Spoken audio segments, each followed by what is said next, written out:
sekarang sudah mulai ada geliat pariwisata hidup ya. Jadi sudah ada sejak dibuka tanggal 16 Oktober wisatawan ini sekarang sudah Garuda buka penerbangan dari Narita ke Denpasar sejak 3 Februari yang lalu.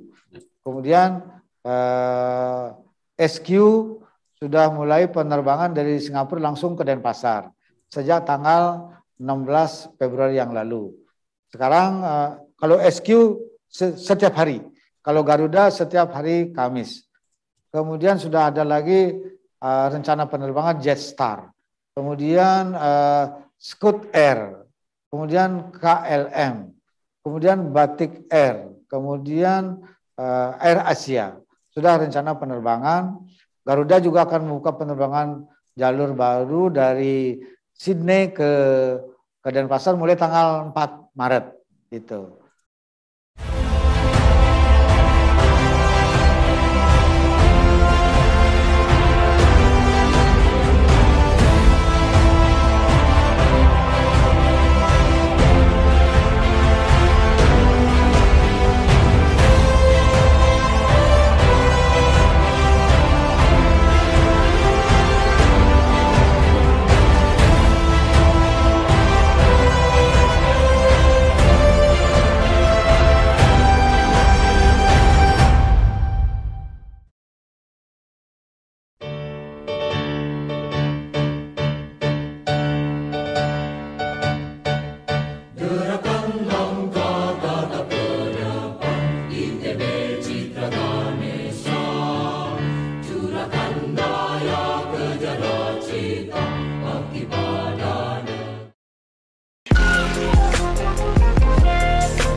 Assalamualaikum warahmatullahi wabarakatuh. Salam, Om Swastiastu. Bersama saya Bambang Sadono di kanal Inspirasi untuk Bangsa. Mudah-mudahan kanal ini selalu bisa memberi inspirasi, motivasi, dan edukasi. Kami sedang mempersiapkan beberapa video wawancara untuk ikut memberi makna 63 tahun Institut Teknologi Bandung. Wawancara ini selain yang akan kami tayangkan di kanal Inspirasi untuk Bangsa, juga rencana akan kami bukukan. Saat ini saya sudah bersama dengan salah seorang alumnus ITB, yaitu Bapak Insinyur Wayan Koster. Beliau saat ini adalah Gubernur Bali. Apa kabar, Pak? Kabar baik, Mas.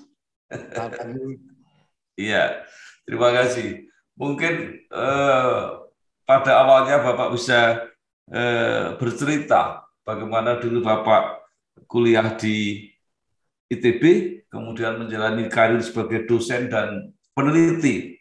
Setelah itu cukup lama menjadi politisi, menjadi anggota DPR RI, dan saat ini menjabat sebagai Gubernur Bali. Silakan, Pak. Terima kasih, Mas. Saya masuk ITB itu tahun 1981.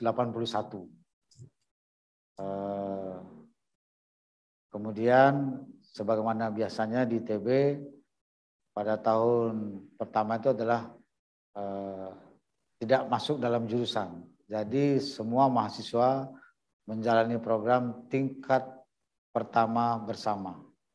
TPB, tingkat pertama bersama. Jadi semua mahasiswa itu belum dimasukkan ke dalam jurusan. Setelah setahun mengikuti program tingkat pertama bersama ini, baru kita memilih jurusan. Saya masuk memilih di jurusan Matematika, Fakultas Matematika dan Ilmu Pengetahuan Alam. Karena memang saya dari dulu suka matematika. Gitu. Saat itu juga ada program baru pertama kali berdiri, yaitu jurusan Informatika. Tapi saya memilih matematika. Kemudian saya kira semua tahu di ITB itu masuknya susah, keluarnya juga susah. Jadi sulit sekali untuk bisa lolos masuk ke ITB. Begitu kuliah, kalau tidak belajar dengan tekun, rajin, menyelesaikan tugas, mengikuti kuliah, juga sangat sulit lulus. Pada saat saya di ITB itu, saya merasakan di jurusan matematika kuliahnya itu memang mata kuliahnya susah dan ketemu dosen yang memang juga killer-killer orangnya, kayak itu. Jadi seperti contoh ketika saya di matematika itu bertemu ada mata kuliah yang sangat sulit, yaitu adalah mata kuliah geometri. Pengajarnya yang sangat terkenal dan sulit yaitu Bapak Profesor Rauh. Kemudian ada mata kuliah analisis matematik. Pengajarnya adalah Bapak Bahtiar. Juga sangat susah. Bahkan Pak Bahtiar itu waktu pertama bertatap muka pertama kali kuliahnya itu, kita masuk di ruangan itu, beliau memulai pembicaranya dengan mengatakan, kamu ikut kuliah sama saya, kuliah analisis 1, supaya kamu tahu dari sekarang gitu, bahwa untuk mata kuliah ini yang saya ajarkan, nilai A itu hanya untuk Tuhan, nilai B untuk istri saya, jadi kamu itu paling tinggi nilainya adalah C. Begitu. Jadi bayangkan, jadi sangat sulit untuk mendapatkan nilai A dan B. Itu hampir tidak mungkin. Jadi kita udah diberitahu maksimum nilai kamu itu adalah C. Nah, syukur-syukur bisa dapat D, udah bagus. Karena pada saat itu penilaiannya adalah A itu adalah yang sangat luar biasa. Dengan skor 5 indeksnya. B yang sangat baik, itu skornya 4 indeksnya.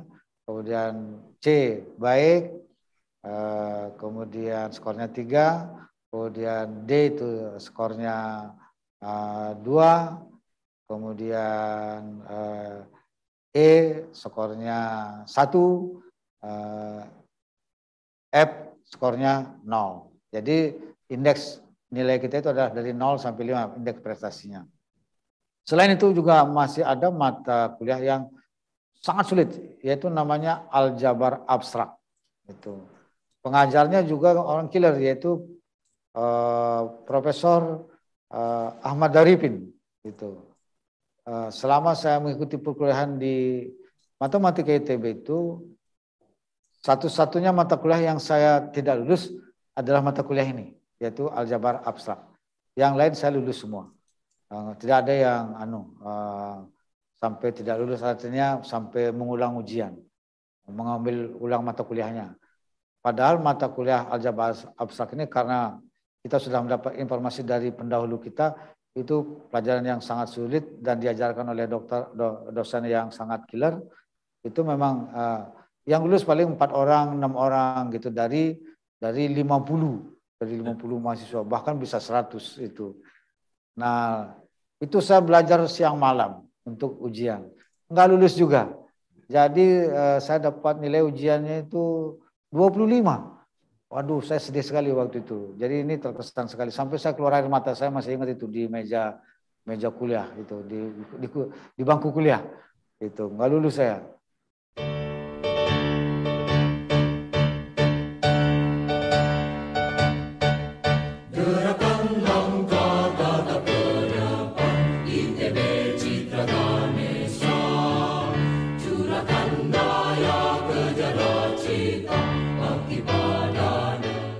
Nah, syukurnya setelah itu, karena numpuk yang tidak lulus dari tahun 76, saya udah 81. Jadi ada yang sudah 5 kali mengulang, nggak lulus juga. Jadi digabung semua yang tidak lulus itu menjadi satu kelas. Yang mengajar berbeda, yaitu Bapak Hutahayan. Jadi yang lama-lama itu digabung jadi satu, hanya yang kelas baru saja yang diajar lagi oleh Bapak Profesor Ahmad Daripin. Akhirnya saya lulus dengan Bapak yang Hutahayan ini, malah nilai saya lulusnya B. Jadi saya bisa sesak napas. Saya sudah kepikiran, kalau ini sampai terus berulang, nggak lulus saya di TB, bagaimana ini gitu. Bisa lama saya di TB. Pada saat itu, memang rata-rata orang kuliah di TB itu 7 tahun lebih baru lulus. Ya. Nah, saya waktu itu di ITB selesainya 5,5 tahun. Masuk 81, lulusnya tahun akhir 86 ujian skripsinya. Tetapi saya wisudanya tahun 87 gitu. Menunggu jadwal wisuda karena di ITB wisudanya 2 kali, yaitu bulan April dan bulan Oktober. Jadi saya ikut wisuda waktu itu. Nah, lulus saya 87 dengan suka duka. Nah, pada saat kuliah juga saya menyempatkan diri aktif di dunia kemahasiswaan. Yang satu angkatan bersama saya dalam pengertian sebagai aktivis itu adalah ada angkatan yang sudah lebih dulu dari saya tahun 78, 79, 80. Saya 81, masih ada senior yang namanya Bapak Amir Sambodo, kayaknya sudah almarhum. Kemudian Umar Juoro, senior saya.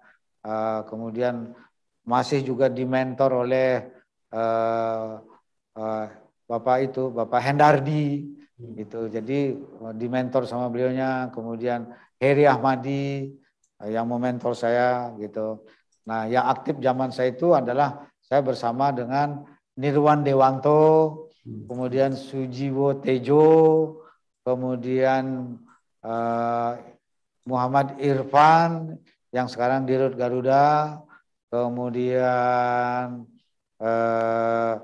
Ridwan Jamaluddin yang sekarang di Kementerian SDM sebagai Dirjen, kemudian Pak Pramono Anung sekarang Menteri Sekretaris Kabinet, kemudian Pak Trenggono satu angkatan. Kalau Pak Pramono Anung angkatan 82 lebih muda dari saya. Kalau Pak Trenggono sekarang Menteri Kelautan itu satu angkatan 81. Nah, itu diantaranya teman-teman yang saya ajak waktu itu aktivis. Nah, selesai wisuda 87, lantas saya memang bercita-cita menjadi pegawai negeri.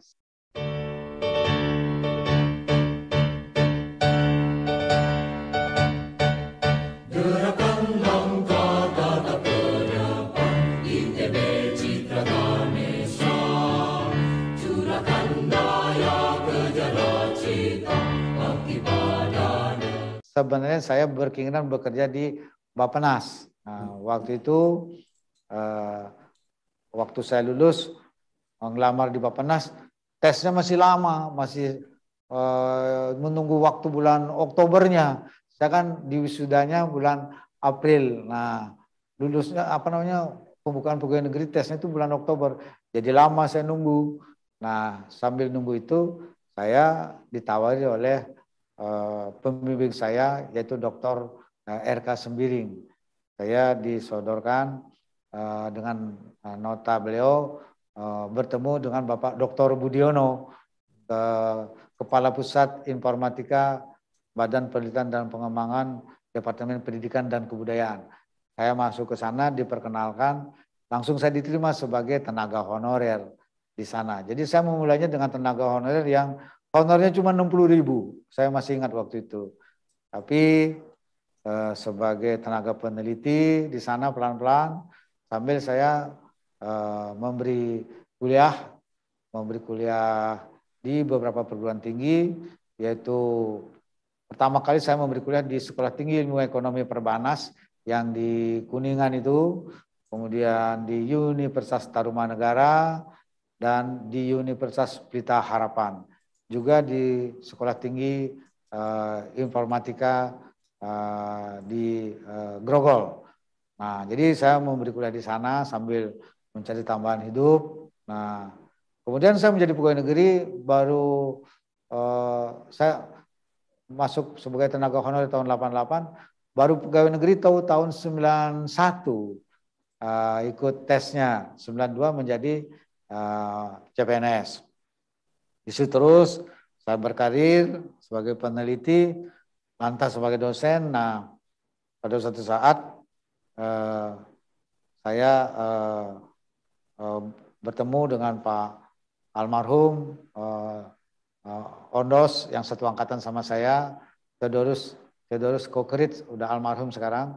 Beliau lah yang ngajak-ngajak saya, kemudian ngobrol ketemu Pak Pramono Anung, kemudian saya diajak ke partai politik oleh beliau. Nah waktu itu sebenarnya saya karena hanya senang-senang aja, suka-suka, nggak punya pikiran mau jadi DPR. Karena memang senangnya kumpul-kumpul di organisasi. Kemudian tiba-tiba tahun 2004 pemilu, saya diminta oleh Pak Pramono Anung untuk maju menjadi anggota DPR dari daerah pemilihan Bali. Jadi saya kaget ditawarin begitu karena saya udah PNS. Karena untuk masuk ke partai politik menjadi anggota DPR harus mundur jadi PNS. Saya bilang saya mikir dulu, saya nggak mau karena nanti kalau nggak dapat nanti saya hidup dari mana Mas, saya bilang gitu. Nah, kamu tenang aja, ya, kamu pasti dapat. Kamu saya kasih nomor urut yang baik. Nah, saya dikasih nomor urut 4. Waktu itu saya milih, waktu itu kan pakai sistem nomor urut. Daerah pemilihan Bali dapat 5 kursi, jadi saya patut masuk di nomor urut 4, terpilih menjadi anggota DPR. Nah, kemudian di DPR saya ditugaskan oleh Ibu Ketua Umum Megawati Soekarno Putri di Komisi 10 yang membidangi pendidikan, kemudian pariwisata, pemuda dan olahraga, kemudian pendidikan dan kebudayaan, perpustakaan. Dan mulai tahun 2006 juga saya ditugaskan di Badan Anggaran.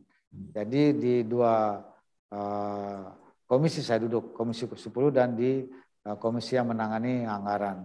Halo guys, sekarang cuma dengan 1 jari, semua urusan listrik langsung beres, res.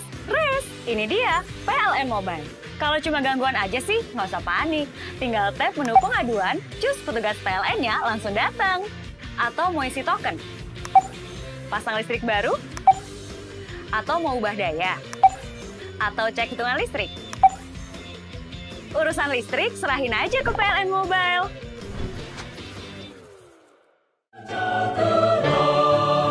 Majulah maju pandu sejati, alma mater yang tercinta.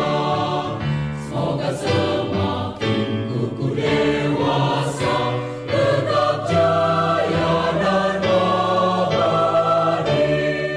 Jadi sebagaimana biasa, sebagai DPR tugasnya adalah di bidang legislasi, budgeting, dan juga pengawasan. Saya lakukan ini dengan baik, rajin turun ke masyarakat. Yang pertama saya perjuangkan waktu itu adalah memperjuangkan guru bantu menjadi tenaga PNS, kemudian juga memperjuangkan undang-undang guru yang menjadi aspirasi para guru waktu itu, sehingga itu undang-undang pertama yang saya bikin di DPR tahun 2004. Itu saya membuat undang-undang tentang guru bersama kawan-kawan dan disahkan menjadi undang-undang nomor 14 tahun 2005.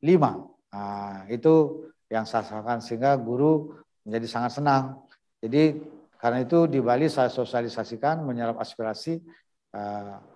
Para guru itu sangat senang dengan undang-undang ini karena menjadi tunjangan, karena menjadi profesi dan guru berhak mendapat tunjangan profesi. Nah, ini konstituen saya utama, dunia pendidikan.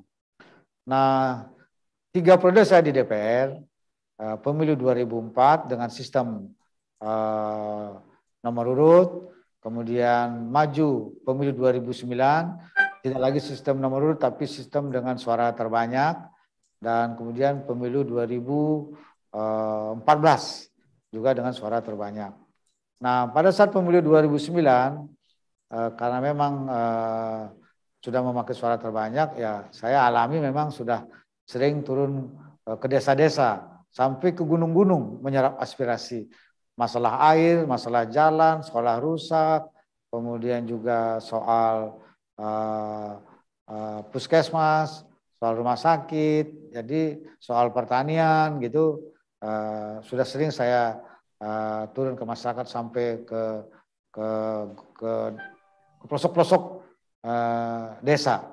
Kalau orang menyebutnya, kalau Pak Jokowi itu belusukan. Kalau saya 2004 udah belusukan juga gitu ke desa-desa begitu. Nah, sehingga pada pemilu 2009 dengan suara terbanyak waktu itu saya memperoleh suara sebanyak 185.901. Untuk di Bali saya peringkat 1 dari 9 anggota DPR RI. Secara nasional saya peringkat 7. Di atas saya itu adalah orang-orang penting semua. Nah, kalau saya anak petani, jadi rasanya cuma saya yang anak petani. Yang lain tuh anak tokoh, anak pejabat, anak gubernur segala macamnya gitu. Jadi saya ranking 7 nasional. Kemudian pemilu 2014 naik lagi suara saya menjadi 260.363. Nomor 1, peringkat 1 untuk daerah pemilihan Bali dari 9 anggota DPR. Secara nasional saya peringkat 3. Nah, ini hasil dari kerja di DPR dan juga karena rajin turun ke masyarakat. Nah, itulah ininya yang menjadi liku-liku saya di politik, 3 periode di DPR. Kemudian tahun 2015 saya dipercaya menjadi ketua partai di Bali oleh Ibu Ketua Umum, Ibu Megawati Soekarno Putri. Saya ditugaskan untuk menjadi ketua partai di Bali, dibimbing oleh Bapak Muhammad Prananda Prabowo, putranya Ibu Megawati Soekarno Putri. Saya menjadi ketua partai di Bali sejak tahun 2015. Lantas ada wacana pemilihan gubernur waktu pilkada tahun 2018. Saya dipercaya oleh Bapak Muhammad Prananda Prabowo, oleh Ibu Megawati Soekarno Putri, Ketua PD Perjuangan. Saya ditugaskan untuk maju pada Pilgub Bali tahun 2018. Nah, kalau nggak salah bulan Juni 2018. Nah, kemudian Astung Karir terpilih jadi gubernur. Nah, karena terpilih jadi gubernur ya saya segera mundur dari DPR, kemudian juga mundur di Komisi 10 di Badan Anggaran. Jadilah saya gubernur. Di pilkada saya dapat suara persennya itu 57,68% waktu itu head to head dengan pasangan nomor 2. Nah, sekarang ini sudah saya dilantik menjadi gubernur 5 September 2018. Jadi sudah 3 tahun lebih saya menjadi gubernur Bali. September tahun ini itu 5 September adalah tahun keempat saya menjadi gubernur Bali. Demikian, Mas. Siapkan diri, teguhkan hati, tegakkan tekad pribadi, langkah dan karya nyatakan pasti, dambaan Ibu Pertiwi, hai putra bangsa insan bersama. Ya, nah kemudian kan fenomena yang paling kuat nih setelah Bapak menjadi gubernur ini kan pandemi COVID ini, dan Bali kan daerah tujuan wisata yang andalan gitu, Pak. Nah, mungkin Bapak bisa cerita seberapa jauh pandemi ini merepotkan Bali gitu kira-kira. Tentu saja sangat merepotkan, Mas. Ya. Karena perekonomian Bali, PDRB-nya, itu lebih dari 54% itu ditopang oleh pariwisata. Nah, memang pariwisata ini itu sangat sensitif terhadap faktor eksternal. Faktor keamanan pernah terganggu karena bom Bali tahun 2002 dan tahun 2004 kalau tidak salah ada bom sehingga pariwisata terganggu. Kemudian juga bencana alam seperti erupsi Gunung Agung, kemudian bencana non alam, virus. Nah, sekarang yang paling panjang ini adalah munculnya pandemi COVID-19 yang paling panjang dan menimpa seluruh dunia, yaitu sudah 2 tahun. Sehingga karena semua negara memberlakukan pengetatan perjalanan ke luar negeri bagi warganya, maka otomatis tidak ada lagi turis datang ke Bali, stuck, betul-betul stuck. Nah, ketika Bali dalam situasi normal, pertumbuhan ekonominya selalu di atas pertumbuhan nasional, rata-rata nasional. Jadi antara 5 sampai 6% pertumbuhannya. Bukan 5 malah, 5,4% sampai 6% itu. Selalu di atas pertumbuhan nasional. Nah, tapi begitu ada pandemi, langsung drop karena tidak ada wisatawan yang datang ke Bali. Maka akibatnya sangat serius.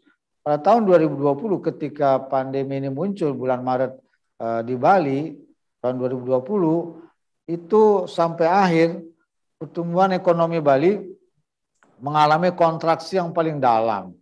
Yaitu rata-rata di akhir tahun itu menjadi negatif 9,31% akibat pandemi ini. Dan ini terendah di Indonesia. Pertama kali dalam sejarahnya. Karena memang juga pertama kali ada muncul pandemi COVID-19. Kemudian sudah mulai terjadi perbaikan pada tahun 2021. Sudah kontraksinya menurun, tidak lagi 9%, tapi di bawah 9%. Dan di akhir tahun 2021 sudah positif triliun 4-nya itu 0,51%. Nah, turis yang datang ke Bali ini selama pandemi itu sangat mengikuti pola dinamika COVID-nya. Begitu COVID-nya terkendali, tanpa diundang, orang datang ke Bali. Begitu COVID-nya naik, tanpa dilarang, orang nggak akan datang juga ke Bali. Gitu. Jadi publik sangat mengikuti bagaimana dinamika COVID-19 di Provinsi Bali. Di akhir tahun, baik ininya pandeminya dikelola, kasusnya turun, melandai, yang datang ke Bali banyak. Gitu. Tapi 2 minggu, 3 minggu setelah akhir tahun, kasus melonjak. Seperti pada tahun 2021 dan juga tahun 2022 ini muncul pandemi COVID-19 varian Omicron. Nah, gitu. Nah, untuk sekarang 2022 ini saya amati sekarang meskipun ada varian baru Omicron itu tidak seberat waktu varian Delta tahun 2021. Sekarang ini memang kasusnya cepat sekali meningkat, tapi risikonya terhadap seseorang itu yang tertular ini tidak begitu tinggi. Jadi 90% itu adalah orang tanpa gejala. Yang 10% itu adalah gejala sedang, gejala berat. Yang masuk rumah sakit itu hanya sekitar 8%. Jadi tidak banyak. Nah, kemudian yang meninggal juga asungkade tidak banyak. Jauh dibandingkan dengan varian Delta. Nah, sekarang ini kasus di Bali sudah melandai. Sudah sangat terkendali. Hari kemarin itu kasusnya sudah sangat rendah. Itu sudah kasus barunya kemarin itu 332. Kemudian yang sembuh 1.527 dan yang meninggal 10. Nah, kasusnya sudah menurun secara konsisten, kasus barunya. Kemudian yang sembuh itu juga sudah semakin tinggi, konsisten, 2-3 kali dari kasus barunya. Kemudian juga yang meninggal terus menurun. Sehingga kumulatif sekarang yang sembuh itu sudah mencapai hampir 92%. Kasus aktifnya itu sudah tinggal 5,41%. Kemudian positif rate-nya adalah 4,57%, di bawah standar WHO 5%. Jadi sudah sangat kondusif sebenarnya. Kemudian yang dirawat di rumah sakit itu tinggal 664 orang. Ya, ini pun juga sebenarnya sih masih gejala yang sedang. Saya kira nggak lama lagi sembuh. Itu. Sehingga dengan demikian perkembangan COVID-19 di Provinsi Bali sampai saat ini itu sudah semakin kondusif, semakin baik, melandai, dan saya kira sudah akan menuju ke angka yang stabil. Tugas mulia menantimu, semangat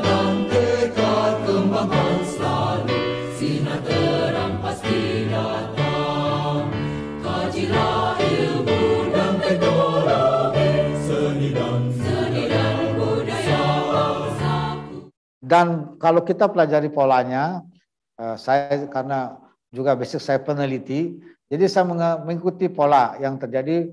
COVID baru muncul tahun 2020, kemudian 2021. Nah, itu biasanya puncaknya cuma sekali. Tidak pernah mengalami puncak itu 2 kali, apalagi 3 kali, nggak pernah. Puncak tertingginya itu cuma sekali. Tahun 2022 ini puncak tertingginya itu pada 9 Februari. Kasusnya itu 2.556.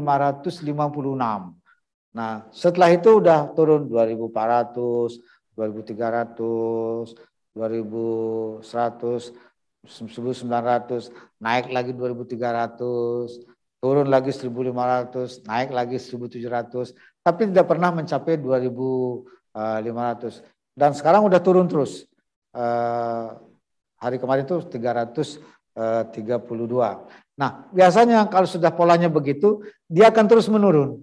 Ya, menurun dan sudah stabil dia. Nah, pikiran saya adalah karena Omikron ini udah varian yang ketiga, itu kalau toh nanti muncul varian baru turunannya yang keempat, menurut saya risikonya itu sudah lebih lemah lagi. Jadi tidak seberat Delta, tidak seberat juga seperti Omikron, lebih pasti akan lebih kecil risikonya. Jadi saya kira ini sudah menuju endemi, saya kira. Jadi nggak perlu kita khawatirkan lagi. Sehingga dengan demikian pariwisata di Bali sudah bisa dipulihkan kembali. Maka sekarang dalam rangka pemulihan pariwisata ini, saya sudah bicara dengan Pak Menko Maritim supaya tidak lagi diberlakukan karantina. Karena persyaratan untuk kedatangannya sudah ketat, yaitu vaksin 2 kali di negaranya, kemudian syarat keberangkatannya PCR negatif, kemudian di kedatangan di PCR lagi negatif. Menurut saya itu sudah lebih dari cukup persyaratannya. Tinggal kita mengurus yang positif. Nah, saya ingin menyampaikan pada Mas ini, sekarang sudah mulai ada geliat pariwisata hidup ya. Jadi sudah ada sejak dibuka tanggal 16 Oktober wisatawan ini sekarang sudah Garuda buka penerbangan dari Narita ke Denpasar sejak 3 Februari yang lalu. Kemudian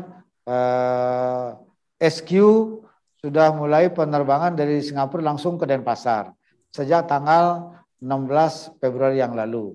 Sekarang kalau SQ setiap hari, kalau Garuda setiap hari Kamis. Kemudian sudah ada lagi rencana penerbangan Jetstar, kemudian Scoot Air, kemudian KLM, kemudian Batik Air, kemudian Air Asia. Sudah rencana penerbangan. Garuda juga akan membuka penerbangan jalur baru dari Sydney ke Denpasar mulai tanggal 4 Maret gitu. Nah, saya amati ini hari per hari mengenai kedatangan wisatawan mancanegara ini, kita masih menerapkan sistem bubble. Itu yang datang dari Singapura SQ itu penumpangnya di atas 100, 150, 140, 160, dan 2 hari yang lalu itu sudah 200 lebih satu pesawat isinya. Dan pada beberapa hari terakhir ini di antara penumpang itu tidak ada yang positif. Jadi karena negatif hampir semua, jadi untuk apa di karantina orang yang negatif ini, kan kasihan dia. Itu karena itu saya sudah mengusulkan kepada Pak Menko Maritim, Menteri Pariwisata, Ibu Menlu itu supaya tanpa karantina. Nah, ini sedang dibahas dan juga saya meminta supaya perbaikan kebijakan di bidang keimigrasian khususnya berkaitan dengan visa, karena banyak keluhan dari wisatawan sangat sulit mendapatkan visa. Yang kedua, karena menjadi permainan visa yang sangat sulit ini, terjadi sesuatu yang praktek yang tidak sehat. Jadi harga visa yang resmi sebenarnya dari keimigrasian itu sekitar 900 ribuan itu di travel agen perjalanan itu yang standar dijualnya 3.500.000. Kemudian yang lebih cepat 4.200.000. Kalau yang ekstra cepat 5.500.000. Jadi ini yang menyulitkan. Bahkan saya mendapat laporan penumpang dari Sydney ke Denpasar tanggal 4 Maret itu untuk mendapatkan visa sangat susah dan sampai ada yang menjual dengan harga 6 juta. Kan sangat memberatkan ini gitu. Sudah ada isu mafia karantina, sekarang lagi ada muncul isu mafia visa gitu. Jadi ini yang merusak upaya kita untuk memulihkan pariwisata di Provinsi Bali. Karena itu saya meminta kepada Bapak Menteri supaya dilakukan evaluasi dan perbaikan kebijakan.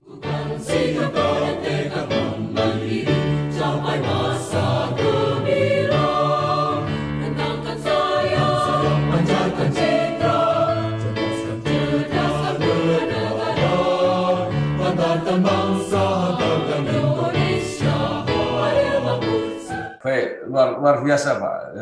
Wisata mulai menggeliat, turis asing sudah mulai masuk. Bagaimana dengan turis domestik Pak? Turis domestiknya juga meningkat. Jadi tadinya sudah di atas 10.000 per hari. Itu sekali datang, 10.000 per hari. Tapi karena ada Omikron dinaikkan ke level 3, yang datang ke Bali menurun. Itu menjadi antara 5.000 sampai 7.000 per hari.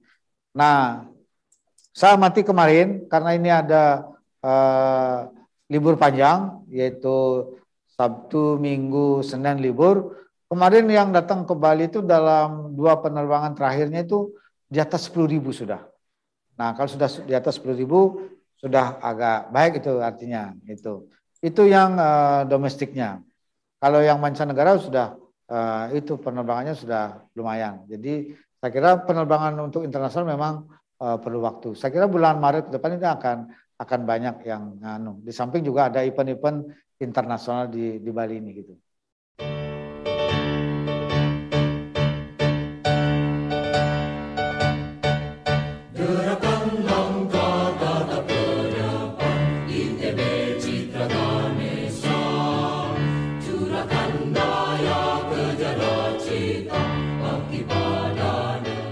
Ya, itu kan juga banyak Pak, event internasional yang dikembangkan di Lombok dengan sangat pesat sekarang ini.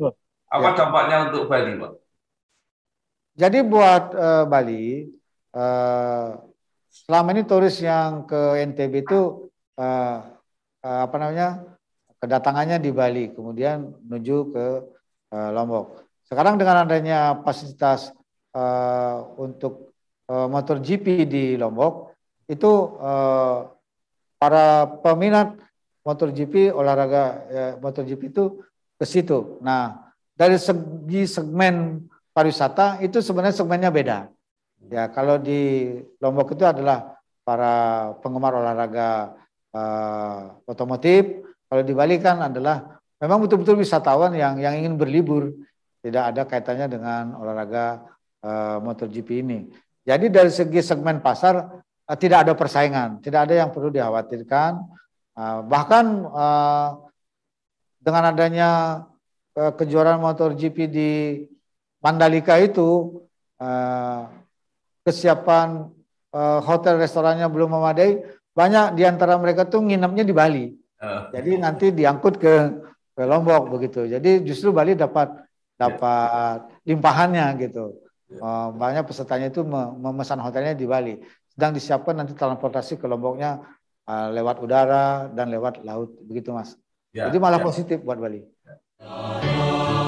Siapkan diri, teguhkan hati, tegakkan tekad pribadi, langkah dan karya nyatakan pasti, dambaan ibu pertiwi, hai putra bangsa insan bersama.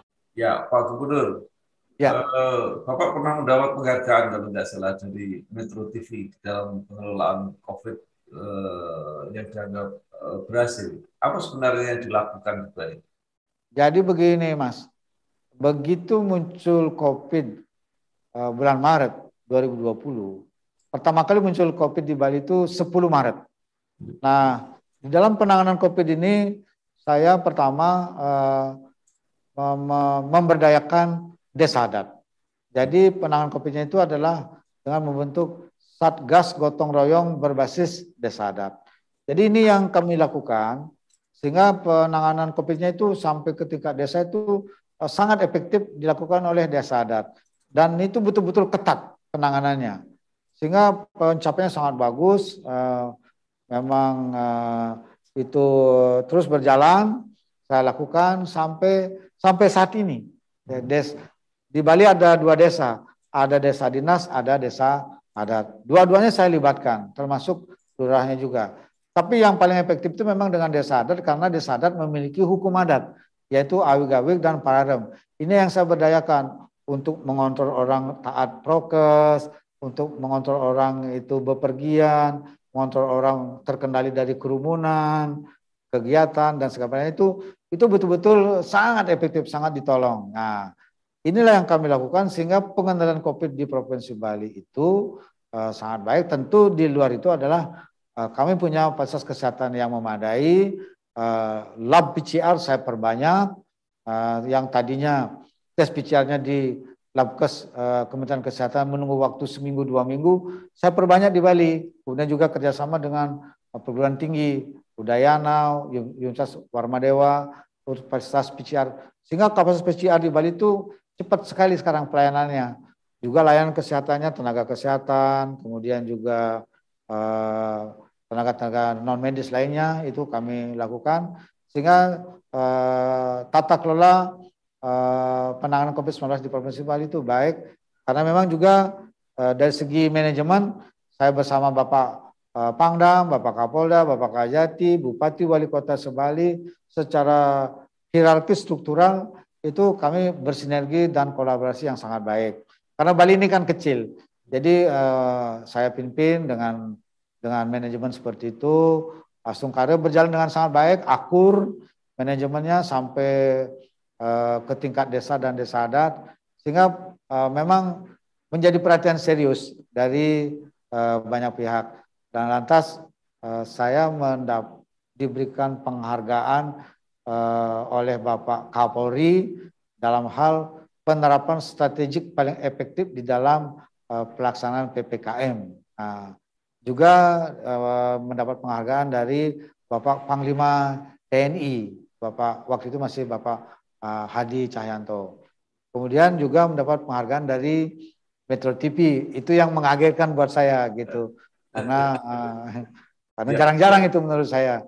Saya happy sekali saya datang ke Metro TV, ya berterima kasih. Tapi penghargaan ini saya terima, ini sebenarnya adalah merupakan hasil kerja bersama dari seluruh tim dan jajaran yang saya bekerja di Bali gitu. Maka saya pun juga memberi penghargaan kepada instansi yang saya ajak bersinergi berkolaborasi dalam penanganan pandemi COVID-19 ini.